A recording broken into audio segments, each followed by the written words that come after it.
Welcome to Save Par Golf Podcast, where two average golfers talk about golf and things. I'm your host, Derek. Dominic.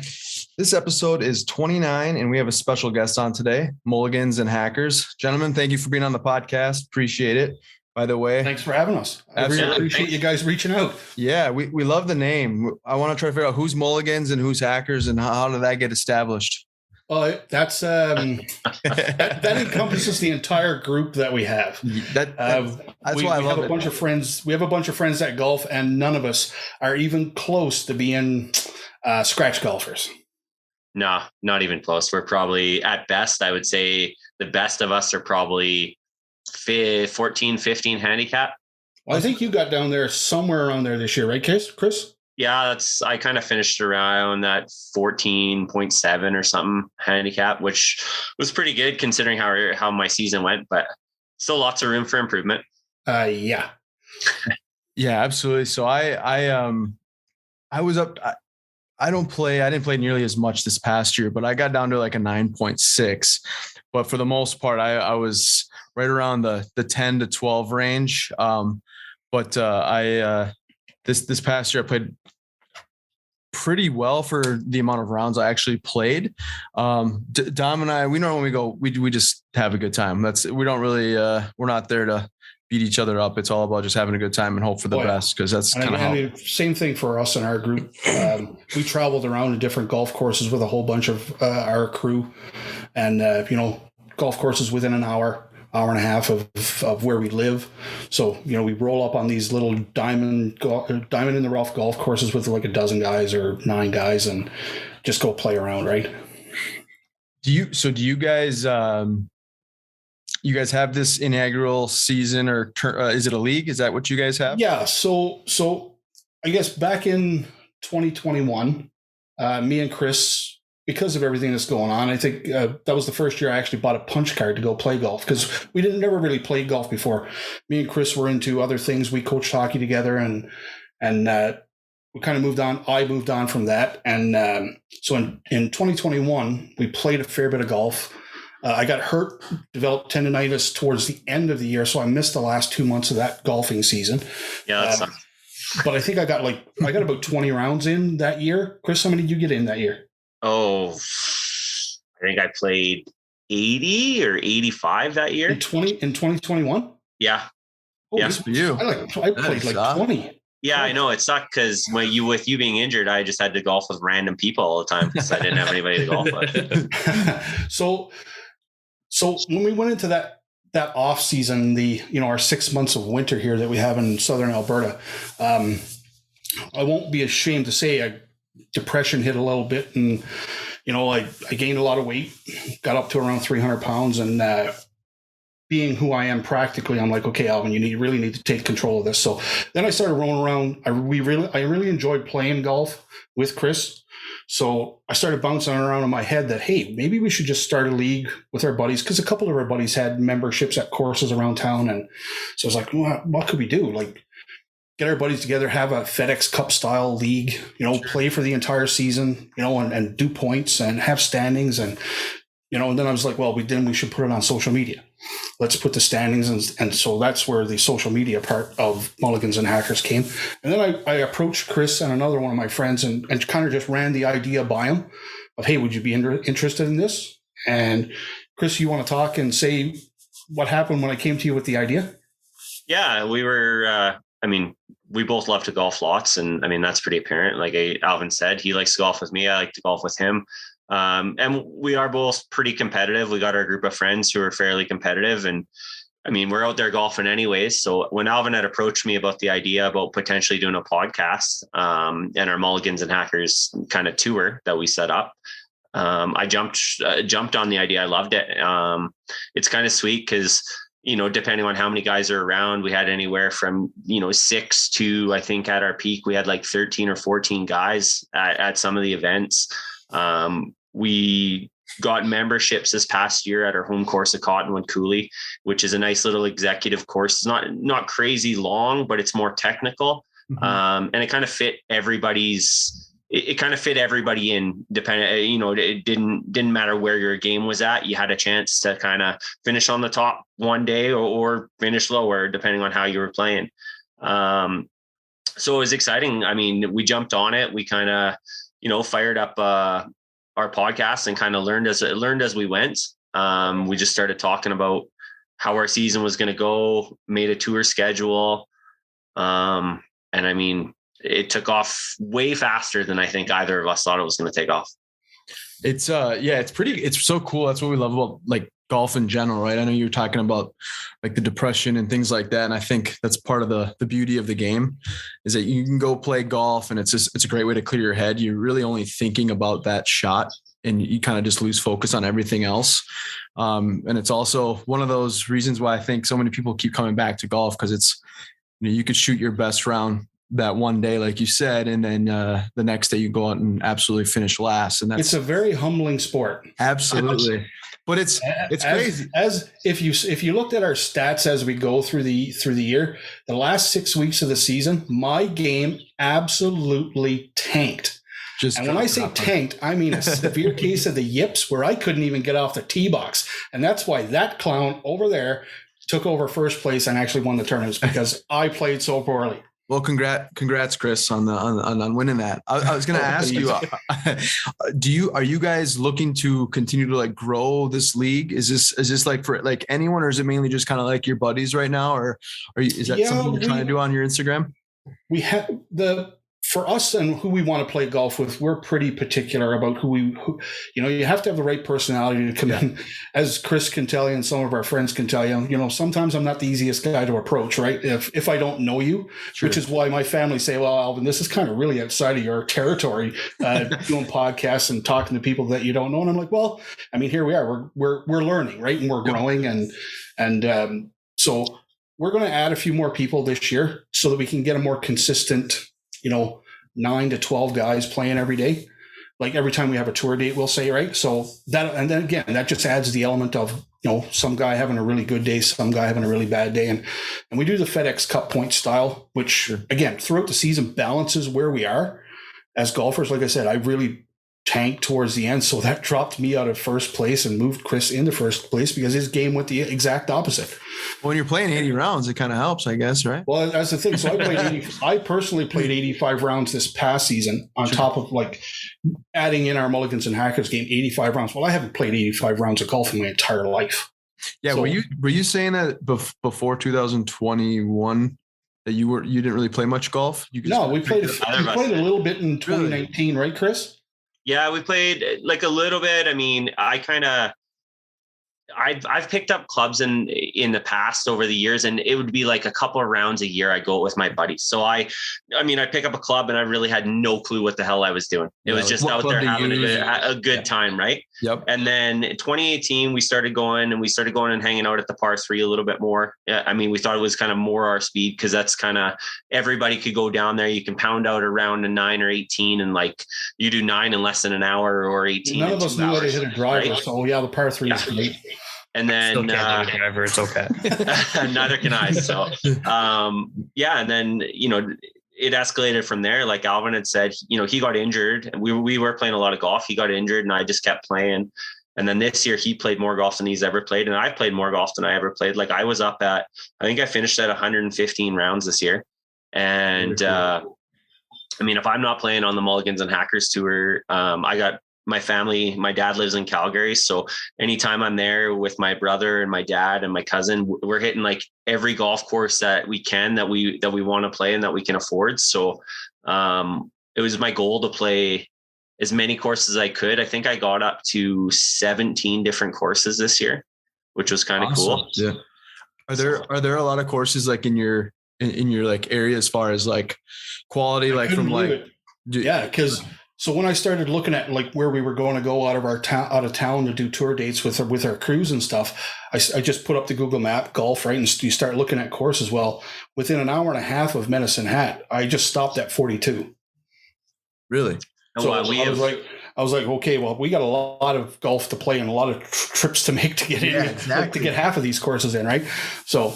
And we have 6 around Medicine Hat alone. Like there's there's Red Cliff, there's our home course of Cottonwood, there's Medicine Hat Golf and Country, there's the par 3, there's Desert Bloom. Connaught. What's up? Connaught. Yeah, and Connaught. And I mean, all those ones are like literally like a 5-10 minute drive from our house, from our doorstep. So, I mean, we kind of live in, I guess, Medicine Hat's kind of a retirement community in that way, which is kind of nice if you like golf, because you have so many different options available to you depending on what you want to play, right? Yeah, just outside of town is Red Cliff, like basically like 10 minutes away is Red Cliff is another course, right? Yeah. Do you have like a specific or a certain course that you guys are using for these points, or can you play any course and you just basically like keep tally of like your stats? How does that work? We did a schedule last year, and we Cottonwood is our home course, so that's where we play the most dates at, is at that course, because that course fits a lot of our game, right? But then we wanted to take guys and go and travel with guys and go out of town, not weekend trips or just day trips. So inside of an hour and a half outside of town, there's a lot of courses, right? So we picked 4 to go visit on the tour, right? Yep. We'll say, and again, we got good turnouts on when we went and left town. We got good turnouts, and we're bringing a lot of Rolling Hills was our best turnout of the year, right? Like that was our first out of town. That's a little hidden gem that's like in the middle of nowhere, literally. Right? And it's a 9-hole course. You go play it twice, play the 9 holes twice, and that's a tour date, right? And then whoever wins gets 1,000 points for first place, and however many people are in that event that day, it just cycles down 1,000, 900, 800, 700. So Chris, what was the main prize then for winning? The main prize ended up being, we basically came up with the idea, like the Masters has a jacket. So we kind of figured out a jacket, and we got the crest put on it. So the winner got the jacket, and our version of the championship trophy, which I'll show you here. Yeah. Oh, yeah. Okay. Yeah. Never mind. I gotta see the trophy. Do you guys follow the Pinehurst 6 at all? No, not really. What you're doing is very reminiscent of what they do. They do like basically like a week-long guys trip where they play all these different courses, and winner gets a jacket and a trophy. And so it's not a full season, but it's like a guys trip that they do every year. Right. So they kind of do that. So that's the trophy. Very cool. This is the trophy. Got it picked out and had it on there. I know it killed Alvin to give it to me. We had a two. So basically, it hurts me seeing you hold it. It really does. Is this a traveling trophy then? Will this make its way somewhere else, or are you guys going to get another one for this coming year? The trophy will travel with the winner. The jacket. So next season we'll have another jacket that the winner will win, which is probably going to be me. So love the confidence. I'll probably get it sized for me. Are you already getting it sized up right now as you speak? You're actually I'm looking at a nice, because we call it the gray jacket, so it will be another gray jacket, and I'll get it sized for me because I'm pretty confident I'm going to dominate this season. We had one more award as well, where we called it the purple sombrero. Which was for the out of town points. So like when we went to Rolling Hills, we went to Burstall, which was in Saskatchewan. We went to Cypress Hills, just inside of Saskatchewan.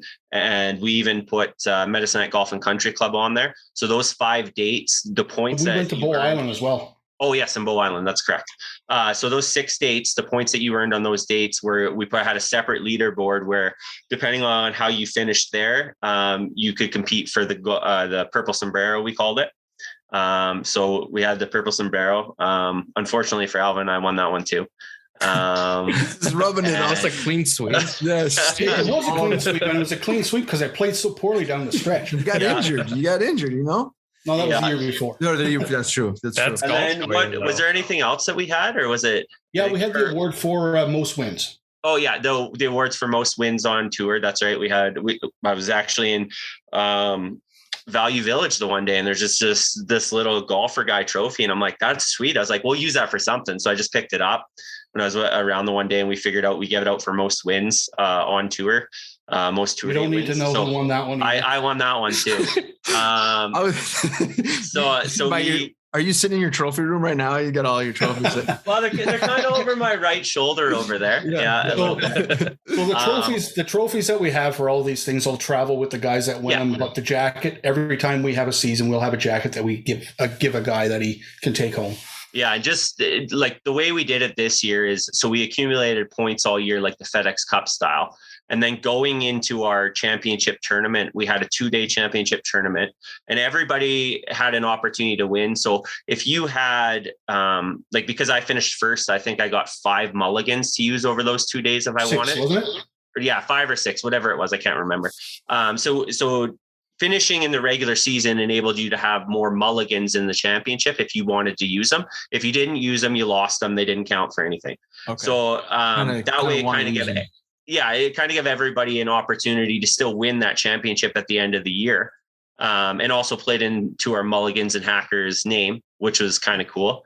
And then, we had a 2-day cumulative total tournament, which it was super windy the first day. I think Alvin and I actually ended up tied. I think we were in second behind Chris M, right? Yep. Yeah, you and I were tied. We shot like 86 or something, which for us on Cottonwood is not really a great score. It's an executive course. So the Cottonwood, the course we play, that was 20 over. It's a par 66. So it only has one par 5. Yeah. So we were 20 over there. We didn't play great that day. And then it was really windy. And then it was prime scoring conditions on the Sunday. And me, you, and Chris were in the final grouping. Yep. And he kind of fell apart in the front.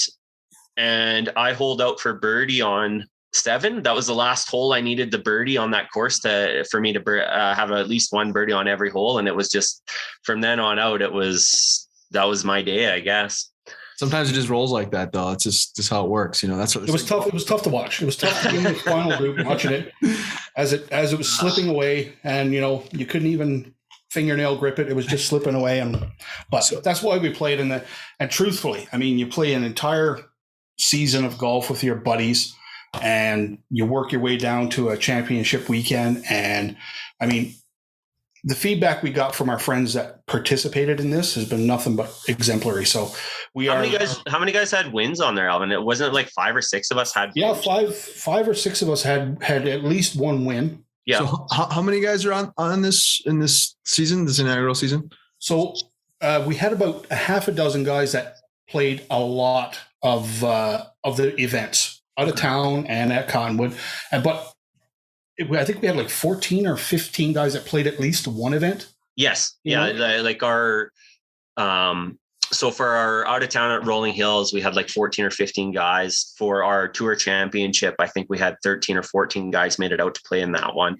So, I mean, the guys are coming out for the big tournaments. And then those of us that were kind of diehards are around. We're playing all the time anyways. Yeah. And I mean, we all work in similar industries, right? So we're kind of, we're always talking to each other throughout the day or whatever we're doing, and we're just meeting up and playing some golf. And so the trash talk is also not only on the course but off the course, kind of. Oh yeah, there's lots of smack talk throughout the day for sure. Yeah. Oh boy, yeah, and it gets a little out of hand. I bet. Yeah, I mean, Alvin learned his lesson when he started smack talking before we got to the course, and that kind of backfired on him. So, do you guys? You got to do it though. Yeah, you got to talk a little. You're out there with your buddies. That's like half the fun. But yeah, there's always like a couple people that push it too far. Oh yeah, well, but again, we're so, we know each other so well that it really doesn't matter. Like, we could say anything we want to someone else, and they just look at you and shake their head. Right? It's a good group of guys that we have, and it's just getting, not everybody knows everybody in our crew, so you get random groups. You're hooking up with new people, and that's part of it as well, right? Yep. Yeah, absolutely. Do you guys? Is it as far as like when COVID kicked in here and it started, so many other people, we're in Minnesota and we already have, they say most golfers per capita, I think, here in the United States. So we have a lot of golfers, which is obviously an awesome thing. But there is a lot of issues as far as like pace of slow play and things like that. Do you guys have any of those kind of issues of like having like, you get up to the first tee and there's already like 3 carts that haven't even teed off yet. Do you guys have any of those issues at all where you're playing? Once in a blue moon, but I mean, with so many courses around town, it's pretty good. I mean, I'm not going to lie though, when COVID hit, like it seemed like everybody and their dog was playing golf. They're like, because everyone wanted to get out and do something. Right. So we did notice that. And playing down at Cottonwood, with it being an executive course, and it's one of those ones, one of the 2 courses around here that does the youth on course. So depending on the time of day you go, you can see more youth out there, but that's good because that's going to foster the growth of the sport. Absolutely. It didn't typically affect us because we would usually tee off earlier in the mornings or later in the evenings. Playing at Cottonwood, we could usually pound out 18 and anywhere from like 245 to like 3.5 on a day that was dragging a little bit. So we're lucky. We don't have that much of an issue here with that, thankfully. Yeah. It's hard because you like I said, you kind of want to grow the game, and it's awesome to see other people, new people picking up clubs and playing, because we've seen that a lot here too. And I think for the most part, like you said, if you get out early enough, it's always I don't want to say like the veteran golfers, but like those tee times that you get early morning, those guys are just, get in, get out, move on their way. It's the afternoon or like the, after work, so to speak. That's where like some of those people, show up. But we play, there's a local par 3 course right down the road from here. And we try to get out at least once a week, once every other week. And it's just a short par 3 course. So, I think the longest hole is like one. There's that one that's uphill. It's like 190. It probably plays about 200, but for the most part, it's like 140 to like 160. And it's just a great, it's just a great way to just go out, swing, hit some balls, and just have a good time. And there are times where we go and it's super busy, but it's also like a pretty popular place in general. But just to go out, we'll go out in like just like running shorts and a shirt because it's a par 3 course. Just go out, swing it, push around the cart, whatever. I was gonna ask, do you guys take a cart, or do you guys just use like a push cart and just walk? We usually drive carts. We usually drive carts. We have a bunch of guys that kind of aren't super big on walking. Like, typically if I go to Calgary with my dad and my brother and whatnot, we often walk. Some of those courses, it's the middle of the summer. It's nice to walk. Like this summer, I went out to Canmore, played Bears Paw for the first time ever, and then I played because my wife and I and a couple of friends, we go to Kananaskis every summer, and so then we played the Kananaskis golf course. This time we played Mount Kidd, and out there, you're playing golf, but at the same time, the views are amazing. So you don't mind walking if you can. Sure. Bears Paw, we didn't walk because if we would have walked that, it's craziness because there's so many elevation changes up and down. So you have to take a cart. I'm with you. Like I like to walk, but I'm also that pace of play. I like to just get in my cart and go. It just and if we're playing like on a tour day, like when we have like 9-12 guys playing, right? You want to be able to get up to your ball, hit your second shot so the group behind you can tee off on time, right? So exactly, not everybody's going to hit the fairway. Not everybody's going to be, putting out shots where you can just walk from point A to point B. Right. Yeah. In a perfect world, obviously that's what we're doing, right? Trying to keep the short grass and get it on the green. Hopefully. Yeah. Yeah. That's the plan. That's what we try for. Anyway. Yeah, exactly. So you two are basically like the founders of Mulligans and Hackers, correct? You guys kind of the ones that started it. Yeah. We're the two that we did have another guy that was in for a while, but he was a younger guy. Traveled a lot, so it really wasn't for him. So sure, we appreciate the effort that he put in, but when it comes to the social media, the podcast, organizing the league, you're looking at the two guys that do it. Gotcha. So what's your like golf season look like, being with like here we're in Minnesota, same thing, dealt with a lot of cold weather. The winter sticks around for months. Hopefully we try to get out by late March, probably April really is kind of where we start to, it's still really wet, but everyone gets really antsy and is starting to play about April. How about you guys with like the weather? Is that we started our Mulligans and Hackers season on May 1st, correct? Yeah. Last year we started in May. And then this coming year, I would expect, looking at the weather forecast, I was kind of saying earlier, the par 3 will probably open up. If the weather stays good, it'll open up usually 3 to 4 weeks before any of the other big courses will. I know our home course at Cottonwood has 2 simulators up right now inside for everybody to go play if they want. They're going to leave one up for an extra month or two. And I was on the manager Mac the other day. He was saying they're probably not going to open up until March 1st. Do you guys hit any simulators or anything like that in the off season? We hit Cottonwood once, and we actually have there's a new simulator just opened up here, Studio 4. It's got a whole bunch of simulators in it. It's kind of like a bar simulator type thing. Yep. I think we're hitting that tomorrow at 2:00 for a couple hours to give that a try.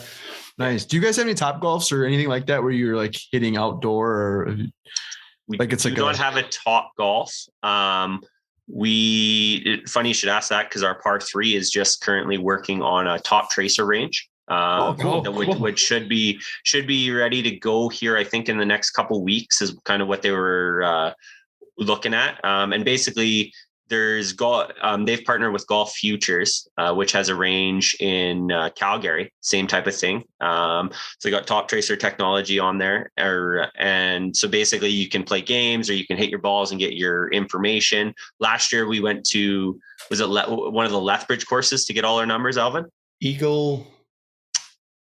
Or Pine Ridge.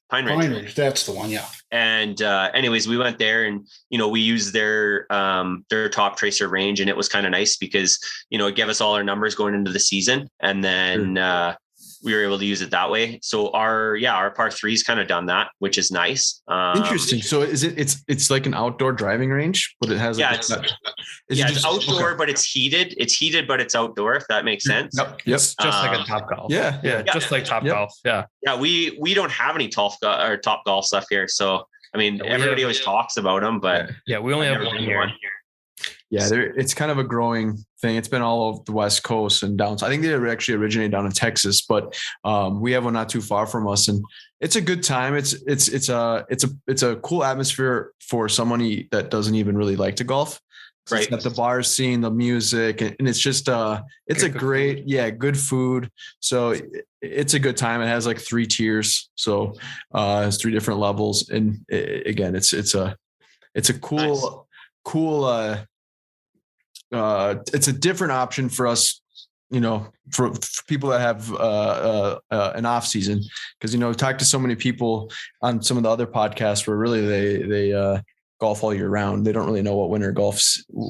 I wish. Yeah, that's exactly what I said. Well, again, we follow so many people now on Instagram, and I see everybody posts that they're playing golf today, and I'm looking outside and it's minus 20 and right. Snow on the ground. And I'm like, I don't know if I can follow these people anymore, because I don't know if I really want to see this stuff. Right? Exactly. It's like the only golfing I can do right now is simulator or put on like PlayStation or something. 2K play some 2K. But other than that, that's really, we're in the same. I'm not a huge fan of the simulator, but just to go and swing the clubs is just stay loose.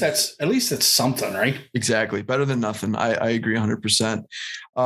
So you guys big, what else do you guys do? Like in the winter or anything like that? You guys like hockey or other sports that you guys follow besides golf? Go ahead, everything. It's. I mean, I'm a busy guy. Like I coach volleyball. I watch a lot of hockey. I've always been a hockey fan. I mean, but I mean, volleyball is really my one true love. I guess that's what brought me down to Medicine Hat. I played volleyball on a scholarship. Oh, very so cool. I coach a lot of youth club volleyball, which takes up usually anywhere from 3 to 5 days a week, and typically my weekends. And then just working. I mean, I watch a lot. Hockey's huge here, obviously. I mean, we're in Canada, right? We basically, since we were babies, we were spoon fed hockey. So the women got they got the gold the other day. Yeah, we took care of the Americans. Yeah. I did stay up and watch that one. I don't think Alvin did, but I stayed up and watched, and it was a pretty dominant game from the Canadians. I mean, the Americans got a lucky goal in the second, and then, I mean, really the 3-2 score was not indicative of how the game was played. But when those two teams go to play each other, it's always a good battle. That really is. They're so far ahead of everybody else in women's hockey. So. Do you guys follow like the PGA Tour quite a bit? Are you guys big on watching the golf? Yeah, we got into that since we started this golf thing. Yeah. I watch it a lot. Like, so we have started to pay attention the last couple of years, which is cool. And I really like the LPGA, and not for the misogynist reasons you would think. I just think the LPGA is as entertaining as the PGA. But I look at the ladies and what they're competing for, and trying to get that airtime and get that get that exposure, right? Yep. Where the men is just kind of, well, we already know who those top guys are, right? Mm-hmm. I think you could probably agree with me on this, but when I started really getting into golf, like it's almost becomes like obsessive. Like you get so far. Yeah. So I'm watching the Champions Tour. I'm watching the LPGA. I'm watching the PGA right now. You know, it's taking like notes. No, you're watching the Corn Ferry Tour, right? It's like, wow, these guys are up and coming, right? And no, there's no notes because there is zero chance that I will ever have a swing as smooth as any of these people that play pro golf, dude. I will say I definitely think the LPGA is trending in the right direction. I think they're getting more exposure. And their swings are just like flawless. I mean, it's like so smooth like butter. I mean, I watch them and I go, there's zero chance I'll ever get that hip rotation through. It's zero chance. Effortless. It's just never going to happen. So for like our crew, Chris, myself, like we've never taken golf lessons. We've just picked up clubs and went and started swinging, right?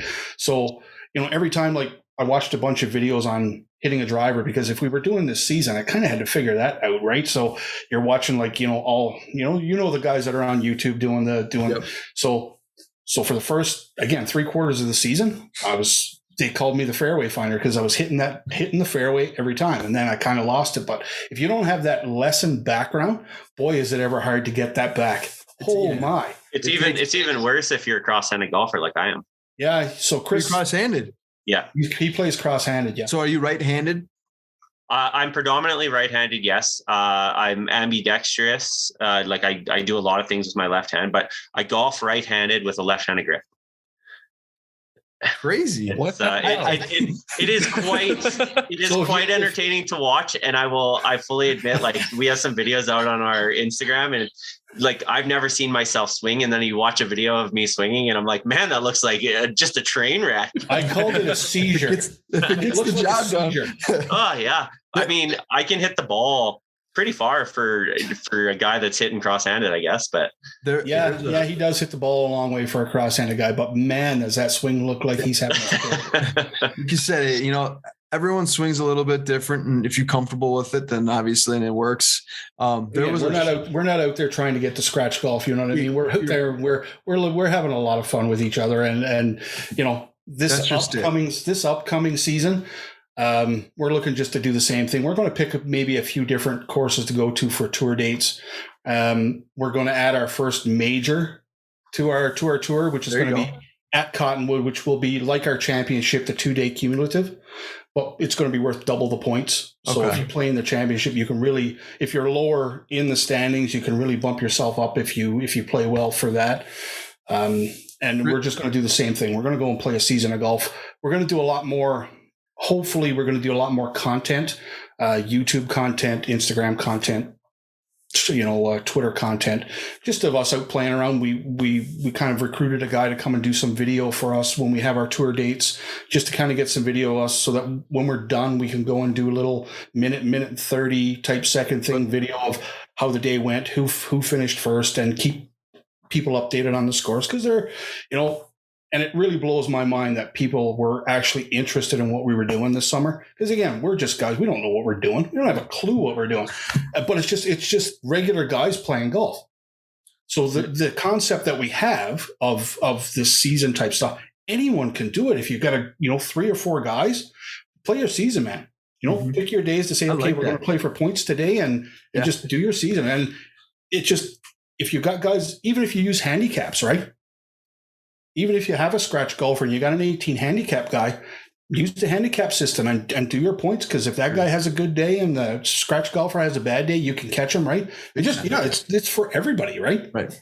Chris, when you show up to the opening tee shot, are you going to be driving up in your jacket and your trophy and keep it in the back of the golf cart just to kind of? Well, I don't know. I've been kind of toying with that idea. I gotta get inside Alvin's head a little bit. Yeah, I'd say flex a little bit, Well, you had best get to the tee box really quick because I will run you over with the golf. The running joke is that he'll be damned if he has to put the jacket back on me this year. So he told me he'd run me over in the parking lot. So the idea was that the winner of the previous season, like the Masters, will put the jacket on the new winner. Sure. So because me and Chris are kind of like the two heads of this whole thing, he won, so it was my obligation to put the jacket on him. Now, next season, if we don't have somebody that wins differently, if Chris wins again, it's my obligation to put the jacket on him again. So I'm hoping, even if it's not me, somebody else wins, so that he can put the jacket on them, and I can just sit and watch and say, haha, you didn't win this year. Right. I love it. I will say, do you guys follow, have you seen, I think it's Snappy Gilmore. I wanted to bounce back because you were talking about the swing. Have you seen that guy? He's the one that swings with Yeah. Oh, yeah. That guy is unreal. That is out of this world. It is. I don't even know how he makes contact with the ball the way he swings the way he does. It's crazy.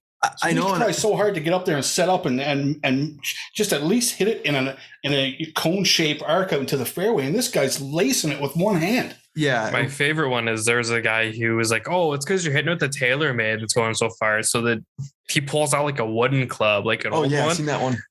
I saw that one too. And I did see that one too, and he absolutely cranked that. There was a lot of haters talking about it, and they're like, well, let's see what he can do on the course. And he did a couple of those videos where he literally followed. It's like, if you can do that, it's the social media world, guys. It's just content. Exactly. Right? So and it got him. Hey, it got him to the he was at the WM Waste Management. He was exactly right. Doing all that stuff. So good for him. Content, guys. And again, we haven't luckily run into the haters yet. You know what I mean? Sure. We're just on Twitter. I'm waiting for the Twitter mob to, attack, the shark attack type thing. But again, guys, we're out there having fun, and that's all that matters. Even reaching out and talking to guys like you. I mean, who would have ever thought that last year? I mean, we're still not even a year into this whole endeavor, and we're here talking to you guys. We had, Mac from one of Canada's biggest golf podcasts. He was our first guest. He just said, Alvin, we really like what you're doing. And I was like, well, you should be our guinea pig and come on and be our first guest. And he said, done. Right. And then so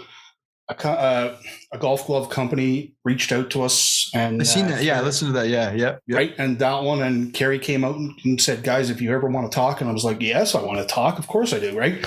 So, a year ago, there's zero chance that I thought we would ever be doing stuff like this, because it's just two guys who really don't know a lot about golf. But it's a fun thing though, right? That's what I'm saying. It's like golf, like for me at my age right now, like I'm closer to 50 than I am to 45, but I'll be playing golf until I'm like 70, 75, until I can't anymore, right? Yeah, exactly. We're done with the contact sport, right? I don't play hockey anymore. I used to be a goalie. Yeah, you know what? The knees took their abuse, right? So I'm not going to be doing this stuff anymore. So golf is going to be like, whether we do Mulligans and Hackers podcast or we do Mulligans and Hackers league stuff for however long, but golf is still going to be something that me, Chris, and our friends are going to be playing until we're retired, right? So barring injury or health wise, you know what I mean? And that's the beauty of it. You can play when you're 5, you can play when you're 95. Right. I just watched a 103-year-old guy take a swing with a golf club. And I'm like, yeah, you bet. Yes, that's where I want to be. Not that I'm going to make it to 103. No, you never know. But boy, I'm going to be there. Right. That's I mean, it's exactly the beauty of it. Right. It's like anybody can play. It's for everybody. Yeah. There are people that are going to say they want to grow the game, and then they're going to hate on everybody else or doing their own thing. And that's not really helping anybody in anything. Right. Growing the game is about just, stepping in the tee box. Exactly. It's about just going and playing this game, because this game can be played by anybody.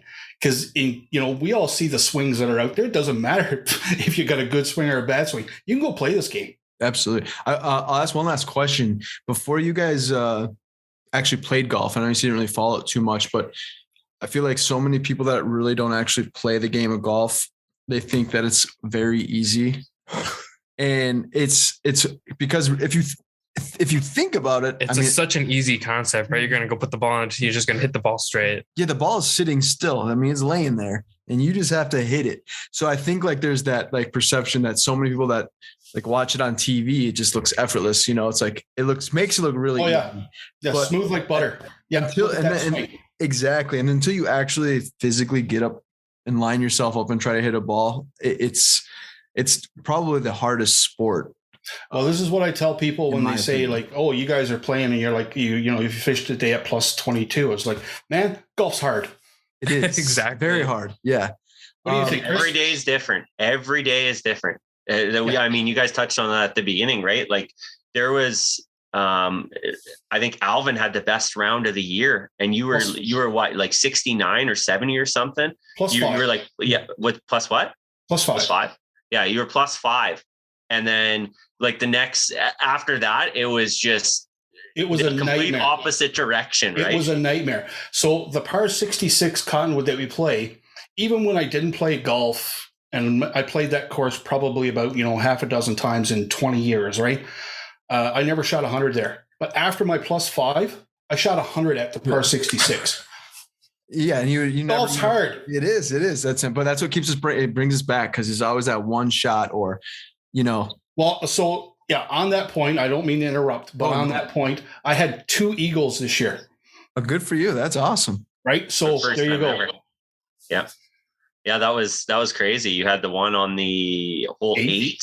Yeah. And then, and then hole 6. 6. Yeah. Yeah. You chipped out for eagle. See, you guys both remembered it. It's something you're not going to really forget. Those are those. Oh, yeah. Well, and again, so a long time ago at the par 3, and this is kind of what happens when you don't play golf a lot. I was playing a par 3 in hole number 2, 120 yard hole. I aced it. Really? So now I don't know if you guys do this or not, but par 3s are hole-in-ones considered aces.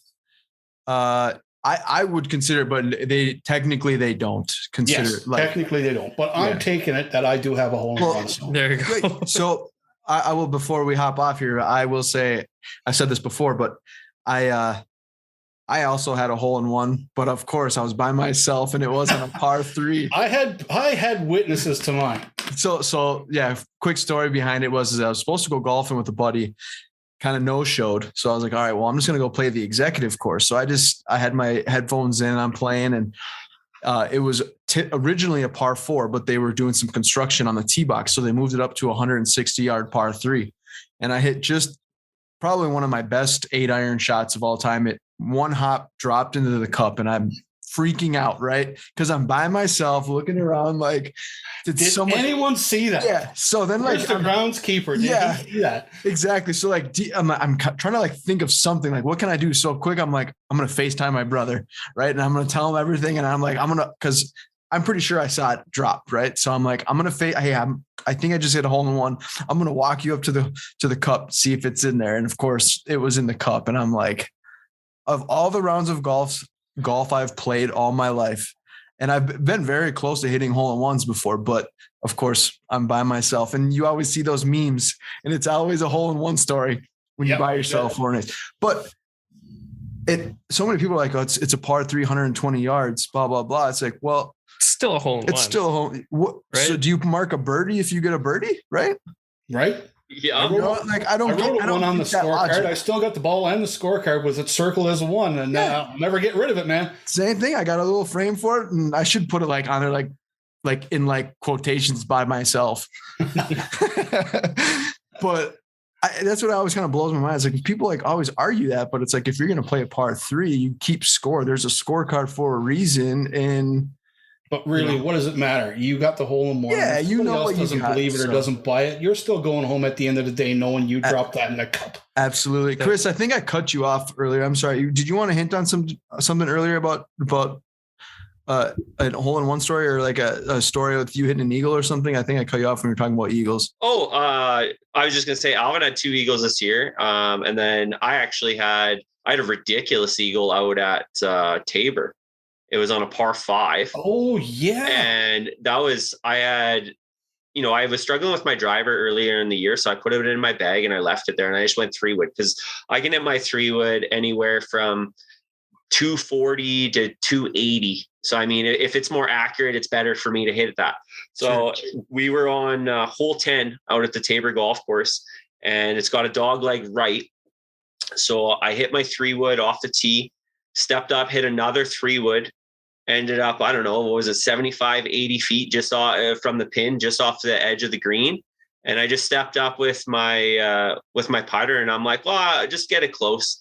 And as I hit it, it's just going, and Alvin's standing behind the hole and just rolls right in and drops. It was ridiculous. Oh, I bet that's probably my best shot of the year. That's awesome. Yeah, I don't usually get excited for his eagles or anything he does successfully on the par. So I just turned around and walked off and went to my ball. Just like that was a super fun one. And then And then I did eagle the par 5 again, the one par 5 on the executive course that we play at this year. Got there in 2, made a nice eagle. Towards the end of our year, in our last couple rounds before our final tournament, there was a couple times I was out there where on some of the par 3s, I was within 7-8 inches of getting a hole in one. I just couldn't. For whatever reason, I wasn't getting the bounces to go. I was just having to settle for birdies. Wasn't it Ben Hogan who said, if you get a hole in one, it's luck, but if you can put it within 2 feet of the cup, it's skill? I think that is Hogan that said that. I think it was Hogan. Yeah. Yeah, I think you're right. So well, hopefully I can continue that going into next year. So normally before we leave, we always ask our guests if you had one last meal or any meal that you want before you die. You do not necessarily sound we're gonna die one day.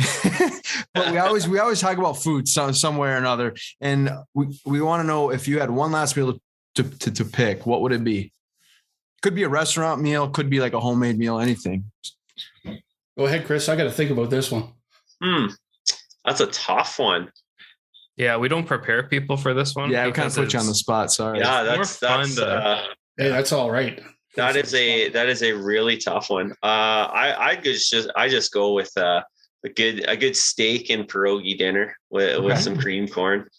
Is there like a certain place that you would choose? Like, is there like a really good steak place that you guys, a steakhouse that you guys? Okay, I'm going to go the same route. We have a little restaurant here called Silver Buckle Bar and Lounge, and they have a $5.50 steak sandwich. Okay, really? Steak sandwich. Oh, steak. Okay. Yes, it's cheap. So you get a steak, you get a piece of toast, and you get some fries.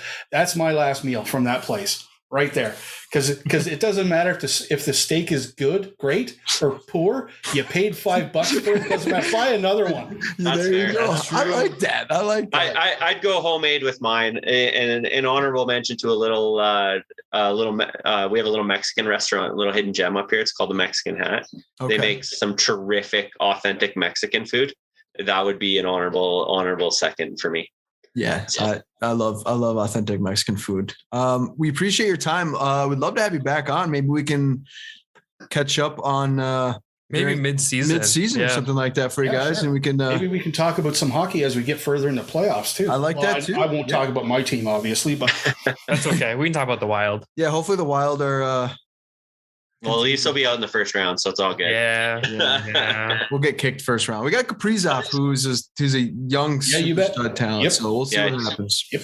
He's really good. Yeah. Yeah, we're surprised. Yeah. We have a lot of opinions on hockey, and we could talk for a long time about that game. For sure. No, we'll definitely have you on again, and we'll talk more hockey and. Fellas, it was really great. We really, both for me and Chris, we really appreciate you guys reaching out and having a chat with us. Yeah, thanks so much. Absolutely. Yeah, we had a blast. Thanks so much. Yeah, thanks you guys.